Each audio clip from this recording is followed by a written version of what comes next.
YouTube family, जय श्री राम, जय हनुमान जी। तो फैमिली कैसे हैं?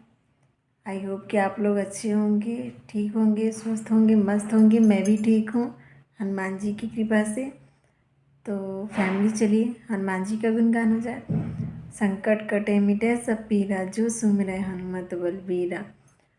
तो फैमिली, आप लोग बोलते थे ना कि हनुमान जी कृपा नहीं करते, हनुमान जी की हम पूजा आराधना करते हैं लेकिन वो हमारी सुनते नहीं हैं, हमारे साथ नहीं रहते हैं, हमारी दुखों को नहीं देखते हैं। तो ऐसी बात नहीं है, हनुमान जी सबकी सुनते हैं और आप दिल से पुकारेंगे तो आपकी मनोकामना ज़रूर से ज़रूर पूरी करते हैं।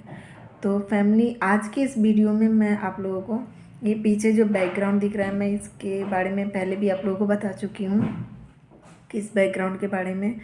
तो आज मैं इसी के बारे में बात करूँगी कि ये मतलब आखिर क्यों, इस बैकग्राउंड का क्या मतलब कुछ है मेरी ज़िंदगी में। तो मैं आप लोगों से बता रही हूँ कि इससे पहले मैं जहाँ पे रहती थी, जिस मकान में, वहाँ पे मैं बहुत परेशान रहती थी, बहुत परेशान रहती थी। और मेरे पास हनुमान जी की ना तो कोई प्रतिमा थी, ना ही हनुमान चालीसा का बुक था, ना कोई भोग प्रसाद, कुछ भी नहीं था, ना पूजा। देखिए, जब आपके हस्बैंड ही इस चीज़ को ना माने तो फिर आपको कोई भी चीज़ कौन ला के देगा। या फिर अगर आप कुछ लाने के लिए भी बोलते हैं तो अगर उसमें आपको डांट मिलती है कि मतलब ये सब क्या कर रही हो, क्यों कर रही हो, तो फिर आपका मन छोटा हो जाता है। तो इसलिए मैं कुछ भी नहीं लाती थी, कुछ भी नहीं मंगाती थी। सिर्फ मेरे पास एक फ़ोन था। मैं इस फ़ोन से ही, मतलब उस मकान में क्या था ना कि नेगेटिव एनर्जी थी। और नेगेटिव एनर्जी ऐसी थी कि जो मेरे और मेरे हस्बैंड के बीच में इतनी लड़ाई झगड़े, इतने गाली गलौज, इतनी मतलब हर चीज़, मतलब मैं इतना परेशान रहती थी ना, इतने परेशान। मेरे बच्चे छोटे छोटे हैं, ये लोग भी परेशान रहते थे। मैं पूरे दिन रोती रहती थी, रोती रहती थी कि भगवान कब इस मुसीबत से मुझे छुटकारा मिलेगा। मुझे तो ये चीज़ पता था कि हाँ, यहाँ पे नेगेटिव एनर्जी है जिसकी वजह से मैं परेशान रहती हूँ, लेकिन मेरे हस्बैंड नहीं मान रहे थे। तो फिर मैं उनको ज़बरदस्ती मना भी नहीं सकती, और वो मैं बोलती तो वो मानते भी नहीं थे। तो फिर मैं क्या की कि मोबाइल में मैं अपने हनुमान चालीसा का जो मतलब होता है ना, वो image download, Hanuman Chalisa download की, और एक पंचमुखी हनुमान जी का फ़ोटो डाउनलोड की, और राम स्तुति डाउनलोड की, हनुमान अष्टक, बजरंग बानी, ये सब चीज़ डाउनलोड की।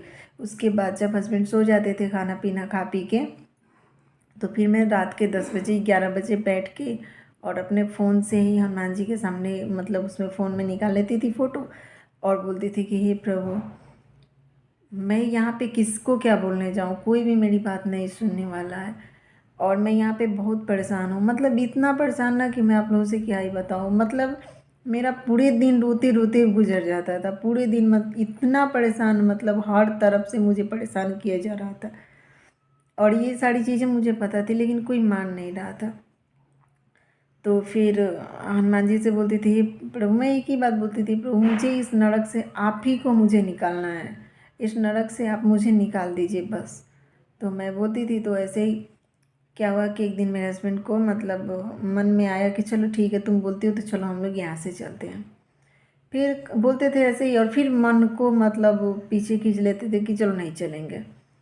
जब कुछ थोड़ा सा ठीक लगने लगता फिर से वही हाल, फिर वैसे ही किचकिच, झगड़े, लड़ाई।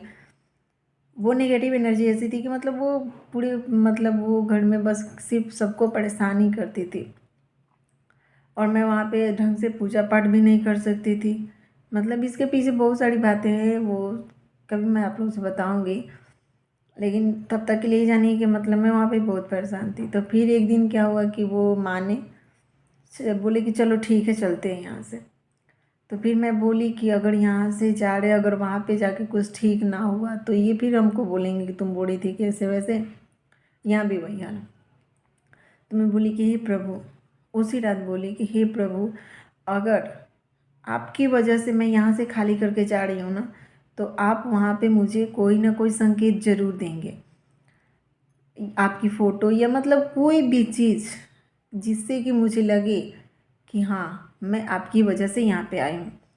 तो आप लोग यकीन नहीं मानेंगे, आप यकीन नहीं मानेंगे, मैं जैसे इस रूम का दरवाज़ा खोली, मेरी आँख खुली की खुली रह गई। ये जो पीछे का दीवार आप लोगों को दिख रहा है, ये दीवार इस कलर का नहीं है, ये वीडियो में ऐसे दिख रहा है आप लोगों को, इस कलर का नहीं है। इसका फ़ोटो मैं आप लोगों को लगा दूँगी। ये दीवार कैसा है, वो सिंदूरी हनुमान जी होते हैं ना, वैसे ही कलर है इस दीवार का। और ये रूम कभी किसी ने यूज़ भी नहीं किया था। ये रूम जैसे बना था वैसे ही बंद पड़ा था। तो फिर मैं देखी तो ये दीवार देख के ना मेरी आँख खुली खुली रही। मैं मन ही मन भगवान जी को इतना धन्यवाद बोली, इतना धन्यवाद बोली कि प्रभु आपने तो मेरी ज़िंदगी में इतना बड़ा चमत्कार कर दिया। अब मैं मान गई कि हाँ, सच में मैं आप ही की वजह से यहाँ पे आई हूँ। और आप यकीन नहीं मानेंगे, मैं जब से यहाँ पे आई हूँ तब से मैं थोड़ी ठीक हूँ। और लगता है कि हनुमान जी की वजह से आगे भी मैं ठीक ही रहूँगी। मैं पहले कैसे थी अगर आप लोग देखेंगे ना तो आप लोग पहचानोगे नहीं कि हाँ मैं ही थी वो। मैं उसका भी पिक लगा दूँगी कि मतलब कितना मैं परेशान रहती थी। तो यही बात है, अगर आप भरोसा करते हैं हनुमान जी पे तो वह हर कदम पे आपका साथ देंगे, हर कदम पे। मेरी मतलब हनुमान जी के बारे में कुछ बोल कितन होता है ना कि आँखों से आंसू निकल जाते हैं। मेरी आँखों से इतने आंसू निकले हैं ना, इतने आंसू निकले हैं ना कि ऐसा लगता है ना कि मेरी आँखों से अब आंसू सूख ही गए हैं। अब बहुत कम मेरी आँखों में आंसू आता है, बहुत कम। मैं वो लड़की थी कि मतलब जो जिसका रोते रोते सुबह से शाम और शाम से सुबह हो जाता था। मैं वो लड़की थी। इतना मैं ज़िंदगी में स्ट्रगल की, इतना मतलब झेली हूँ ना। मैं अपनी स्टोरी बताऊँगी आप लोग को, धीरे धीरे करके सारी चीज़ें बताऊँगी। बस आप लोग वीडियो को ज़्यादा से ज़्यादा शेयर कीजिएगा और पसंद तो करते ही आप लोग। और आशा करती हूँ कि आप लोग आगे भी मुझे ऐसे ही सपोर्ट करेंगे। अगर वीडियो पसंद आया हो तो चैनल को सब्सक्राइब कर लीजिएगा, लाइक कीजिएगा और बेल आइकन को ज़रूर ज़रूर प्रेस कीजिएगा ताकि आने वाली हर एक वीडियो की नोटिफिकेशन आपको मिलती रहे और मेरे ऐसे ही नए नए अनुभव को आप लोग जानें और आप भी हनुमान जी से जुड़ें। तब तक के लिए जय श्री राम, जय हनुमान जी।